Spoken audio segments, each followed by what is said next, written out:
ప్రభుత్వ మెడికల్ కాలేజీని పీపీపీకి ఇవ్వడానికి వ్యతిరేకంగా వైఎస్ఆర్సీపీ బయట సభలో కూడా ఆందోళన వ్యక్తం చేస్తుంది. శుక్రవారం జరిగిన మండలి సమావేశాల్లో వాయిదా తీర్మానం ఇచ్చారు. ఖచ్చితంగా పీపీపీ విధానంలో మెడికల్ కాలేజీలు ఉండడం కరెక్ట్ కాదు, ప్రభుత్వం నిర్వహించాలంటూ కూడా డిమాండ్ చేశారు. దీని మీద చర్చ జరపాలంటూ కూడా పట్టుబట్టిన పరిస్థితి. మండలికి వైసీపీకి సంబంధించిన ఎమ్మెల్సీలంతా కూడా ర్యాలీకి వెళ్ళి ఆందోళన చేసిన పరిస్థితి కనిపించింది. అయితే ఆ రోజు జరిగిన బీఏసీ సమావేశంలో సోమవారం దీన్ని షార్ట్ డిస్కషన్గా మాట్లాడతాము, చర్చిస్తామంటూ కూడా ప్రభుత్వం హామీ ఇచ్చింది. కానీ ఈ రోజు చూసేటప్పటికి అంశం ఎజెండాలోనే ఆ అంశం లేకుండా చేసిన పరిస్థితి కనిపిస్తుంది.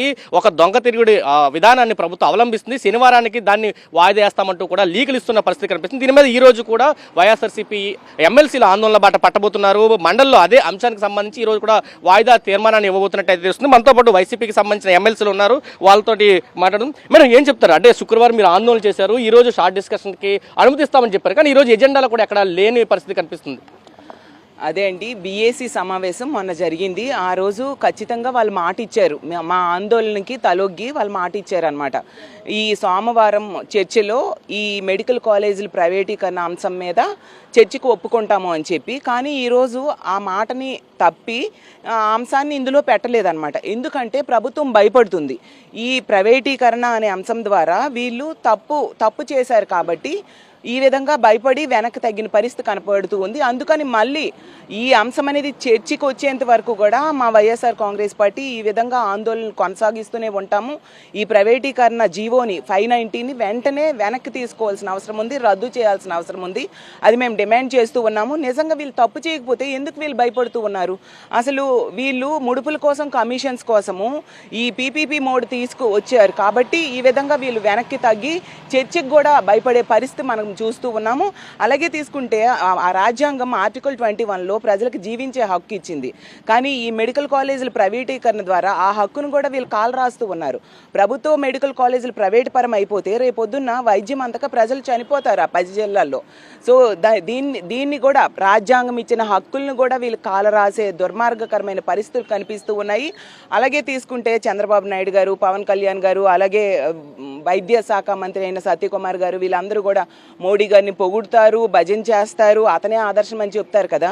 మరి ఈ మెడికల్ కాలేజీలు జగనన్న టైంలో వాటిని శాంక్షన్ చేసింది మోడీ గారే కదా, దానికి నిధులు కూడా కేటాయించారు కదా మోడీ గారు. మరి అతను కేటాయించిన నిధులను కూడా ఈ విధంగా వీళ్ళు క్యాన్సిల్ చేస్తూ ఈ విధంగా పులివెందులు లాంటి కాలేజెస్కి 50 మెడికల్ సీట్లు వద్దని వెనక రాస్తూ అతని ఆలోచనలు కూడా వ్యతిరేకంగా వెళ్తూ ఉండే పరిస్థితి మనం చూస్తూ ఉన్నాము.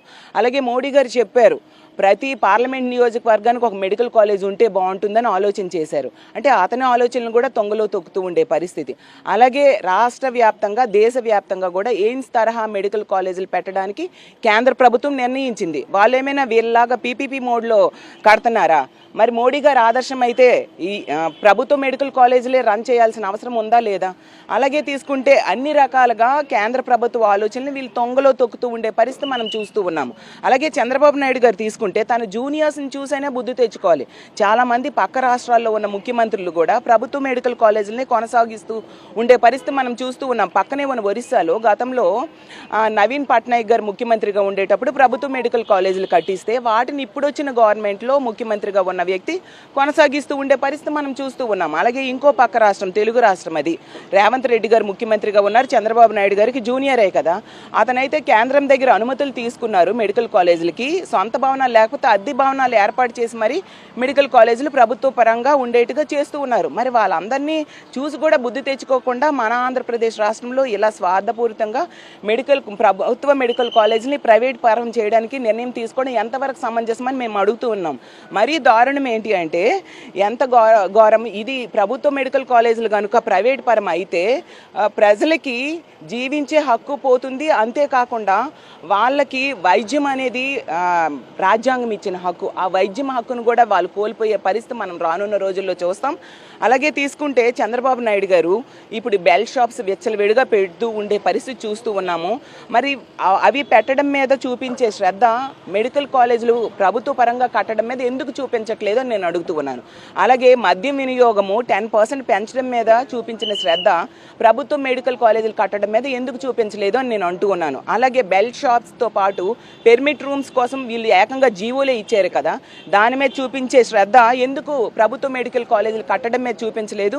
కేవలం 29 గ్రామాలు ఉన్న అమరావతి కోసం లక్షల కోట్లు ఖర్చు పెడుతూ ఉన్నారు కదా, మరి 26 జిల్లాల్లో ప్రజల కోసం కడుతున్న ఈ ప్రభుత్వ మెడికల్ కాలేజీని ప్రైవేట్ పరం చేస్తూ కేవలం 5,000 కోట్లు కూడా పెట్టడానికి వీళ్ళు ఎందుకు శ్రద్ధ చూపించలేదని నేను కోరుతున్నాను. ఖచ్చితంగా మా వైఎస్ఆర్ కాంగ్రెస్ పార్టీ ఆధ్వర్యంలో ఈ జీవో నంబర్ 590 అనేది రద్దు అవ్వాలి. ప్రభుత్వమే ప్రభుత్వ మెడికల్ కాలేజీలు కట్టాలి. అంతవరకు మా పోరాటం మండలి లోపల మండలి బయట కూడా ఈ విధంగా కొనసాగిస్తామని తెలియజేస్తున్నాను. సార్, వెనుకబడిన ప్రాంతాల్లో ఇప్పుడు ఏవైతే 10 మెడికల్ కాలేజీలు పీపీపీకి ఇస్తున్నారు, ఇవన్నీ కూడా వెనుకబడిన ప్రాంతాల్లో ఉన్నాయి. అక్కడ ప్రజలకి వైద్యం అందించాలని లక్ష్యంతో ఏర్పాటు చేస్తే పూర్తిగా ప్రైవేట్ పరానికి ఇవ్వడానికి వ్యతిరేకంగా ప్రజా సంఘాలు కానీ విద్యార్థి సంఘాలు కానీ రాజకీయ పార్టీలు వ్యతిరేకిస్తున్న ప్రభుత్వం ఎందుకు వెనకడుగు వేయట్లేదు? ఇక్కడ చూస్తూ ఉంటే ముఖ్యంగా మా కర్నూలు జిల్లాలో పశ్చిమ భాగాన ఉన్నటువంటి ఆదోని నియోజకవర్గంలో రాష్ట్ర మాజీ ముఖ్యమంత్రి వర్యులు జగన్మోహన్ రెడ్డి గారు వారు అక్కడ ఉన్నటువంటి పరిస్థితులు, ఆర్థిక పరిస్థితులు చూస్తే ఆదోనికి మెడికల్ కాలేజ్ ఇవ్వడం జరిగింది. అంటే ఆదోని నుంచి ఒక్కసారి ఒక పేషెంట్ రెఫర్ చేయాలంటే దగ్గర 100 కిలోమీటర్లు పోవాలి. అంటే అక్కడ పక్కన ఉన్నటువంటి కర్ణాటక రాష్ట్రానికి పోవాలన్నా 100 కిలోమీటర్లు, మన రాష్ట్రంలో ఉన్నటువంటి కర్నూలు జిల్లాకు పోవాలన్నా 100 కిలోమీటర్లు అవుతుంది. అంటే అటువంటివి కూడా వారు ఆలోచించి ప్రతి జిల్లాకు ఒక మెడికల్ కాలేజ్ ఇవ్వాలనే ఉద్దేశంతో వారు ఇస్తే ఈ రోజున ఈ ప్రభుత్వము నిర్వీర్యం చేస్తుంది. అంటే ఈ రకంగా చూస్తూ ఉంటే వారి ఆలోచన విధానం ఎంతసేపు ఉన్నా పెట్టుబడిదారులకు కట్టబెట్టి ప్రైవేటు పరం చేయాలనేటువంటి ఆలోచనతో దుర్మార్గంతో వాళ్ళు చేస్తూ ఉన్నారు. సార్, అంటే ఆందోళన చేస్తే ఈరోజు బీఎస్సీ సమావేశంలో చెప్పారు, ఈరోజు చర్చిస్తామని. కానీ ఈరోజు ఎజెండాలో లేకుండా చేసిన పరిస్థితి, వాయిదా తీర్మానాన్ని కూడా అనుమతిస్తారో లేదో లేని పరిస్థితి కనిపిస్తుంది. ప్రభుత్వం ఎంత తప్పటడుగులేస్తుందంటే, ఈ ప్రభుత్వ మెడికల్ కాలేజీలని ప్రైవేటీకరణ చేస్తూ జీవో తీసుకొచ్చినటువంటి చంద్రబాబు నాయుడు గారు గత 2 రోజులుగా మేము శాసన మండలిలో విపరీతమైన నిరసన తెలియజేశాం.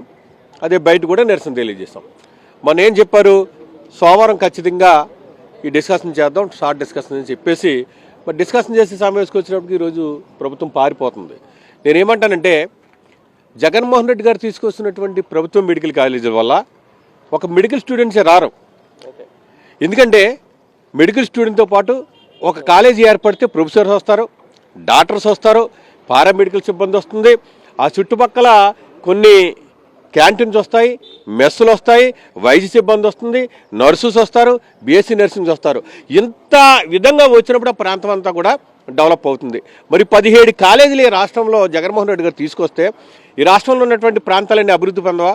మన అమరావతి మీద పెట్టినటువంటి దృష్టి ఈ ప్రభుత్వ మెడికల్ కాలేజ్ మీద చంద్రబాబు నాయుడు గారు ఎందుకు అట్టట్లేదు? పవన్ కళ్యాణ్ గారు ఎందుకు మాట్లాడట్లేదు? నారా లోకేష్ గారు ఎందుకు మాట్లాడట్లేదు? మేము ప్రజలు కానీ మొన్న మా జగన్మోహన్ రెడ్డి గారు ఒక్క పిలిపిస్తే ఆ యొక్క ఎక్కడైతే కాలేజీలు కట్టలేదని దుష్ప్రచారం చేస్తున్నారు ఈ కూటమి ప్రభుత్వం. కట్టారు, తరగతులు జరుగుతున్నాయి, ఇదిగో నిర్మాణంలో ఉందని చెప్పేసి మా కేడర్తో పాటు వేలాది మంది మెడికల్ విద్యార్థులు అక్కడికి వెళ్ళి మొన్న నిరసన తెలియజేశారు. మరి అది ఈ ప్రభుత్వానికి కళ్ళు కనిపించట్లేదా? ఎందుకంటే నేను అడుగుతున్నాను సూటిగా, ప్రభుత్వ మెడికల్ కాలేజీని మీరు ఏ స్వార్థంతో ప్రైవేటీకరణ చేస్తున్నారు? అసలు మీకు ఇందులో లాభాపేక్ష ఎంత? మీకు వచ్చే ధనార్జన ఎంత? మీరు దోసుకునేది దోసుకోవటానిక అని చెప్పేసి అందరూ అడుగుతున్నాను. ఒక పేదవాడు మెడికల్ విద్య చదవాలంటే కొన్ని కోట్లాది రూపాయలు ఖర్చు అయ్యే పరిస్థితి. మరి ప్రభుత్వం మెడికల్ ద్వారాగా పేదవాడు చదువుకునే అవకాశం కలుగుతుంది. మరి అటువంటి పేదవాడు చదువుకోకూడదనే ఆలోచన మీకుందని చెప్పేసి ఈ కుటుంబ ప్రభుత్వం నేను డైరెక్ట్గా ప్రశ్నిస్తున్నా, దాని జవాబు చెప్పాలి.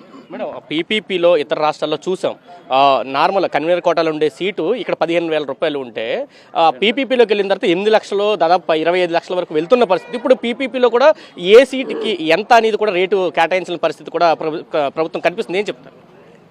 ఈరోజు చూసుకుంటే మేము మొన్న జరిగిన 17 మెడికల్ కాలేజీలను 10 మెడికల్ కాలేజీలను ఈ ప్రభుత్వం ప్రైవేటీకరణ చేస్తుందనే ఉద్దేశంతో రాష్ట్ర వ్యాప్తంగా మేము నిరసనలు తెలియజేశాం. అదేవిధంగా మా హౌస్లో కానీ మేము బయట కానీ నిరసనలు చేశాం. అంటే మేము మన షార్ట్ డిస్కషన్లో కూడా మాకు ఈ క్వశ్చన్ పెట్టాలా అని మేము మెడికల్ దాని మీద డిస్కషన్ రావాలని మేము పెట్టడం జరిగింది. కానీ ఈరోజు ఈ ప్రభుత్వం ఈ డిస్కషన్కు రాకుండానే దాన్ని ఎస్కేప్ చేయడం జరిగింది. అయితే మేము ఈరోజు ఒకటే అడుగుతున్నాము, జగన్మోహన్ రెడ్డి గారు ఒక చరిత్ర సృష్టించారు. ఎందుకంటే ప్రభుత్వ మెడికల్ కాలేజీలు తీసుకురావడం అనేది అది మామూలు విషయం కాదు. ఈరోజు 17 మెడికల్ కాలేజ్ తీసుకొచ్చి తర్వాత వాటికి ఫేజ్ వైజ్ కంప్లీట్ చేసుకుంటూ వచ్చిన తర్వాత ఈరోజు ఈ ప్రభుత్వం వచ్చి 10 మెడికల్ కాలేజెస్ను మేము ప్రైవేటీకరణ చేస్తామని చెప్పడం జరుగుతుంది. మేము ఇక్కడ ఒకటే అడుగుతున్నాం, జగన్మోహన్ రెడ్డి గారు ఒక ప్రణాళికతో ఈరోజు ఈ ప్రభుత్వం ఏమంటుంది, నిధులు ఇందులో లేవు, నిధులలో ఒక ప్రణాళిక లేదు కాబట్టి మేము ప్రైవేటీకరణ చేస్తున్నామని చెప్తున్నారు. నిజంగా ఇది ఎందుకంటే జగన్మోహన్ రెడ్డి గారు ఒక ప్లాన్తోనే, అంటే 5 సంవత్సరాల్లో 2 సంవత్సరాలు కరోనాకి పోయిన తర్వాత 3 సంవత్సరాలలో కూడా ఈ 17 మెడికల్ కాలేజీలకు ఎలా మనం ముందుకు తీసుకెళ్లాలని ఒక ప్రణాళికతో, బడ్జెట్ ప్రణాళికతో ముందుకు రావడం జరిగింది. ఆ బడ్జెట్ కూడా మనకు సిఎస్ఎస్ ద్వారా కానీ నాబార్డ్స్ ద్వారా కూడా బడ్జెట్ వచ్చే విధంగా, అంటే వాళ్ళకు మన ఈ 17 మెడికల్ కాలేజీలు పూర్తి చేయడానికి మనం బడ్జెట్ ప్లాన్ కూడా చేసుకోవడం జరిగింది. దాదాపుగా ఆ రోజు జగన్మోహన్ రెడ్డి గారు 8,450 కోట్లను బడ్జెట్ రెడీ చేయడం జరిగింది. అయితే ఈ బడ్జెట్ లేదు, బడ్జెట్ కుదరదు, ప్రణాళిక లేదు అనడం నిజంగా చాలా దుర్మార్గమైన ఆలోచన అని నేను ఈ ప్రభుత్వానికి తెలియజేస్తున్నాను. అదేవిధంగా ఈరోజు ప్రైవేటీకరణ చేస్తే పీపీ మోడల్లోకి వెళ్తే ఇతర రాష్ట్రాల్లో కూడా దేశవ్యాప్తంగా పీపీ మోడల్ అనేది ఎవ్వరూ కూడా యాక్సెప్ట్ చేయరు. మనం చూసుకుంటే కూడా ఉత్తరప్రదేశ్ ఉత్తరాఖండ్లో కూడా హరిద్వార్ అనే దాంట్లో అక్కడ ప్రభుత్వ కాలేజీలను ప్రైవేటీకరణ చేయడానికి ముందుకెళ్తే అది కూడా శారదా ఎడ్యుకేషన్ ట్రస్ట్కే, అది సర్వీస్ చేసేదే, దాన్ని కూడా యాక్సెప్ట్ చేయకుండా విద్యార్థులు, అక్కడ ప్రజలు అందరూ భారీ ఎత్తున నిరసనలు తెలియజేశారు. ఎందుకంటే ప్రభుత్వ కాలేజీలను ఎప్పుడే కానీ ప్రైవేటీకరణ చేయకూడదనే ఆలోచనతోనే. అక్కడే కాదు, దేశవ్యాప్తంగా ఎక్కడే కానీ ఇతర రాష్ట్రాల్లో కూడా ఈరోజు మనం చూసుకున్నాం, కేరళ కానీ తమిళనాడు కానీ ఇలాంటి పెద్ద రాష్ట్రాల్లో కూడా ఎక్కడా కూడా ప్రైవేటీకరణ ఎవ్వరూ యాక్సెప్ట్ చేయరు. కాబట్టి అదేవిధంగా చూసుకుంటే ఒకవేళ ఈ ప్రైవేటీకరణ వస్తే రాష్ట్ర ప్రజలకు, పేద విద్యార్థులకు, పేద ప్రజలకు ఎలాంటి నష్టం కలుగుతుందంటే ఈరోజు మన దేశంలో కాకుండా ఇతర దేశాలకు వెళ్ళే చదివే పరిస్థితి పేద విద్యార్థులకు వస్తుంది. ఎందుకంటే ప్రైవేటు పరం అయితే ఫీజులు కట్టలేని పరిస్థితి వస్తుంది. కాబట్టి ఈరోజు జగన్మోహన్ రెడ్డి గారు, ఈరోజు ఈ ప్రభుత్వం కూడా ఒకటే చెప్పింది. ఏం చెప్తోంది, వాళ్ళు ఒక జీవో కూడా తీసుకొచ్చిన తర్వాత వాళ్ళు ఒకటే చెప్తున్నారు, ఏమన్నారు, 57 లక్షలకు ఎన్ఆర్ఐ కోటా అని చెప్పడం జరుగుతుంది. అంటే దాదాపుగా గతంలో జగన్మోహన్ రెడ్డి గారు 20 లక్షలు పెడితే వీళ్ళు అదనంగా 30 లక్షలు పెట్టి, అంటే ఇది దోచుకోవడం కాదా అని నేను ఈ ప్రభుత్వాన్ని సూటిగా ప్రశ్నిస్తున్నాను. దయచేసి ఇలాంటి నిర్ణయాలు తక్షణమే ఉపసంహరించుకోవాలని మేము ఈ ప్రభుత్వానికి తెలియజేస్తున్నాం. Thank you. సరే, అంటే మొన్న ఆందోళన చేశారు, ఇప్పుడు ఎటువంటి ఆందోళన కొనసాగుతుంది? ఎందుకంటే ఈరోజు చర్చ కూడా ఎక్కడ అసెంబ్లీలో మండలి ఎక్కడ కనిపించట్లేదు. ఎటువంటి ఆందోళన వైసీపీ నుంచి అయిపోతున్నారు? మేమైతే అండి అసెంబ్లీలో, కౌన్సిల్లో ఎక్కడైనా సరే ఆందోళన చేయడానికి రెడీగా ఉన్నాము. ఎందుకంటే విద్యా వైద్యం అనేది ప్రజలకు ప్రాథమిక కాన్సెప్ట్లో ఉంటుందండి. వైద్యం అనేది అది ఆలోచన చేసే మా జగనన్న 17 మెడికల్ కాలేజీలు తేవడం జరిగింది. దాన్ని వాళ్ళ స్వార్థానికి, వాళ్ళ కోసం అని చెప్పేసి ప్రైవేటు పరం పీపీ మోడ్లో చేయడం అనేది ఎంత దారుణం అండి.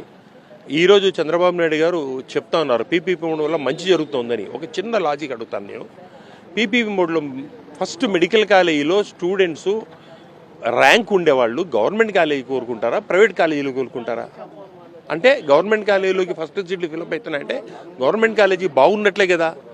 ఆ రకంగా గవర్నమెంట్ కాలేజీలు బాగున్నప్పుడు ఏ రకంగా వాళ్ళు ప్రైవేట్ కాలేజీలు బాగున్నాయని ఏ రకంగా చెప్తారు వాళ్ళు? మేమైతే ఈ ఆందోళన ఖచ్చితంగా చేస్తాము. మాకు ప్రైవేటు పరం పీపీపీ మోడ్ మానుకునేంత వరకు మేము ఖచ్చితంగా ఉంటాము. కౌన్సిల్లో చేస్తాము, బయట కూడా చేస్తాము.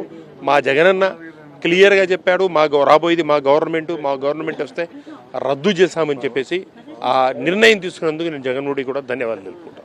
ఇది చెప్తున్నారు, పూర్తిగా పీపీపీ రద్దు అయ్యే వరకు కూడా బయట లోపల కూడా ఆందోళన కొనసాగిస్తాం. ఈరోజు బీఎస్సీ మీటింగ్లు ఈరోజు షార్ట్ డిస్కషన్కి అవకాశం ఇస్తామని చెప్పారు, కానీ ఈరోజు ఎక్కడ కూడా ఎజెండాలో లేని పరిస్థితి. కాబట్టి ఈ రోజు కూడా మండలిలో తమ ఆందోళన కొనసాగిస్తాము. ఖచ్చితంగా పీపీపీ నుంచి వెనక్కి వచ్చి ప్రభుత్వంలోనే మెడికల్ కాలేజీ నడిచే వరకు తమ ఆందోళనని కొనసాగిస్తామంటూ వైఎస్ఆర్సీపీ ఎమ్మెల్సీలు అయితే చెప్తున్న పరిస్థితి కనిపిస్తుంది.